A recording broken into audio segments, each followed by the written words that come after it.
Hai semua, what's up? Apa kabar kalian guys hari ini? Semoga selalu sehat ya.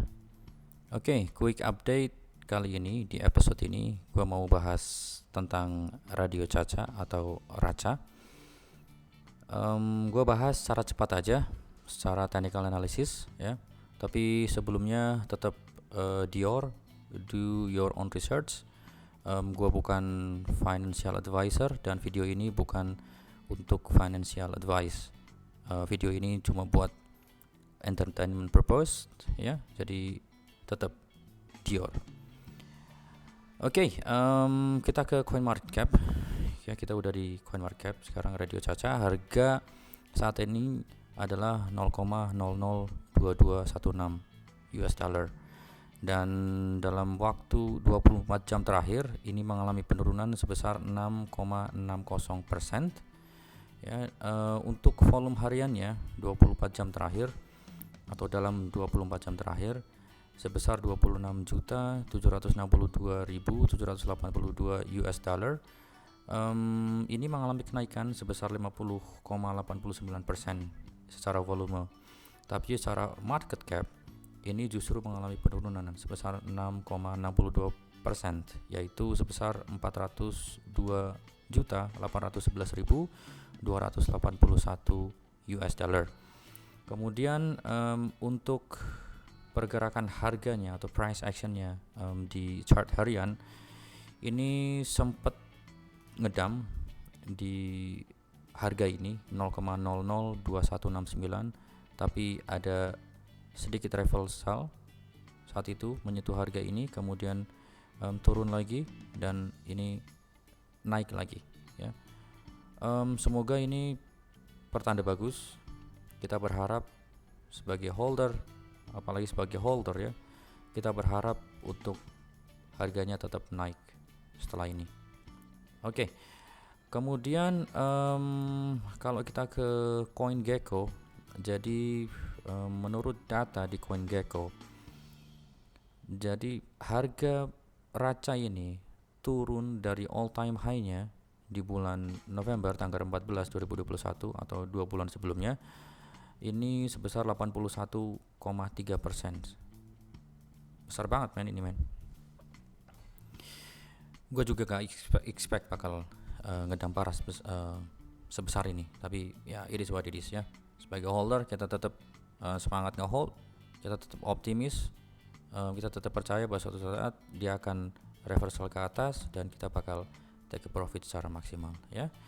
Oke, kemudian untuk chartnya gue bawa kalian ke platform L-Bank ya. Gue udah siapin chartnya di sini. Jadi harga ini adalah harga menurut L-Bank ya. Dengan melihat keadaan chartnya atau price actionnya, apa sih yang harus kita lakukan sebagai holder? Ataupun misalkan kalian-kalian yang justru baru mau masuk ke Raca ya, tetap Dior. Kalau yang baru mau masuk ya, tetap nyari info sisi fundamentalnya Raca. Kalau misalkan kalian yakin, kalian boleh masuk ya. Tapi secara teknikal kita ada di harga sekarang ini di sini atau 0,0021 sekian menurut harga L-Bank ya. Ini sempat jatuh sebenarnya dari garis ini, garis trend line. Gue udah tarik dari area sini, kemudian gue sentuhin ke support level yang sebelumnya ya, atau swing low yang sebelumnya. Kemudian ini di area sini, di harga ini gue waktu itu udah optimis. Oke, dia reversal ke atas, berarti kemungkinan besar memang support ini sangat kuat waktu itu ya. Gue pikir seperti itu karena waktu itu gue juga nambahin muatan di daerah sekitar sini. Cuma pada saat dia naik, dia turun. Nah, gue juga udah berpikirnya dia akan ketahan di area sini lagi gitu dan tetap naik. Dan pada akhirnya dia turun. Artinya udah jebol ya. Dia udah jebol dari trend line-nya ini. Oke. Kemudian ngelihat fenomena ini, apa yang harus kita lakukan nih sekarang? Oke. Kalau gue nih sebagai holder, karena gue juga holder di sini, Gua bakal nunggu harganya jatuh ke area sini. Kenapa gua nunggu ke area sini? Karena kita lihat di sebelah kirinya ini adalah support level yang dibikin sebelumnya ya. Gua pikir ini menjadi level support yang lumayan kuat. Oke. Kemudian kalau misalkan dia jatuh ke area sini, mungkin ada sedikit konsolidasi dan kemudian dia mencoba ngebreak dari downtrend yang ini ya, garis yang gua bikin di sini. Kalau misalkan dia bisa tembus ya, kemungkinan besar dia akan lanjut ya. Mungkin sampai di sini karena di sini ada resistance juga yang dibikin di sebelumnya ya. Mungkin dia agak reversal di sini, kemudian dia lanjut naik. Itu kemungkinan pertama. Artinya gue sebagai holder gue bakal nunggu sampai di area sini untuk nambahin muatan. Oke. Kemudian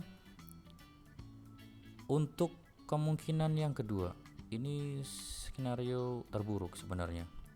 Kalau misalkan di area sini atau di level of support ini dia nggak bisa nahan atau nggak kuat, kemungkinan dia jebol dan mungkin akan sampai ke sini. Kenapa gue kasih di area sini? Karena kalau kita lihat di sebelah kirinya sini, waktu itu di bulan Oktober ya, sekitar awal Oktober, memang area ini sempat beberapa kali dilewatin atau menjadi support dan resistan ya beberapa kali di sini. Makanya kalau misalkan dia jatuh, kemungkinan besar pun akan tertahan di sini ya.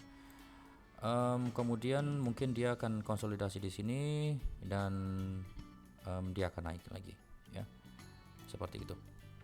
Ini skenario yang kedua ya, dan menurut saya itu udah skenario yang paling buruk gitu kan. Semoga sih nggak sampai ke skenario yang kedua, karena kalau kita lihat nih dari ATH nya sampai di area sini dia juga udah turun sebesar 83% ya, sekitar hampir 84%.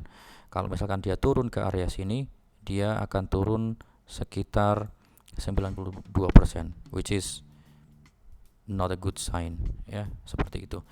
Tapi kita tetap berharap sebagai holder bahwa di bulan Maret akan ada salah satu project yang menarik di situ. Nanti kita akan bahas di episode lain kali ya. Mungkin untuk menunggu momen itu ya, akan konsolidasi di area sekitar ini aja. Tetap sabar, tetap monitor ya. Sebagai holdernya, gue yakin juga pasti banyak yang nyangkut ya, karena gue sendiri juga nyangkut. Jadi tetap sabar aja ya. Kita tetap optimis bahwa suatu saat dia akan naik. At least kalau menurut gue nih, gue pribadi, ekspektasi gue nggak terlalu tinggi ke Raca. Mungkin banyak dari kalian yang berpikir bahwa suatu saat dia akan naik dan mencapai katakanlah misalkan $1. It's okay, masing-masing dari kita bisa percaya ya, karena kemungkinan pun bisa saja terjadi. Nggak ada yang nggak mungkin di kripto. Cuma kalau misalkan nanti dia reversal naik, gue bakal take a profit pada saat di ATH-nya ini, at least minimal pada saat ATH-nya ini ya. Oke. Mungkin sekian dari gue untuk episode kali ini, quick update mengenai Raca. Sekali lagi tetap do your own research. Keputusan ada di tangan kalian, tetap pakai uang dingin ya. Jadi ketika market pada saat bearish, crash atau apapun itu, kita tetap tenang dan enjoy your day. Thank you for watching. Keep safe, keep healthy. Don't forget to take a profit. Gua Setiawan undur diri. Peace.